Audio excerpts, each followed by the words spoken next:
10 দিন সুযোগ আমাদের জন্য। 10 দিন সুযোগ দিচ্ছেন আল্লাহ, 10 দিন সুযোগ।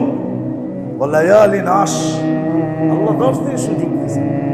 প্রত্যেক রাত্রকে লাইলাতুল কদর বানায় পেশ করবে। প্রত্যেক রাত্রটাকে লাইলাতুল কদরের মতো রূপ দিবে।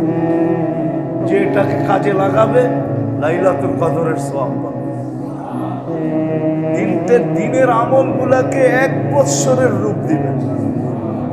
প্রতিদিনের রোজা 1 বৎসরের রোজা, প্রতিদিনের নফল আমল 1 বৎসরের আমল গণ্য হবে।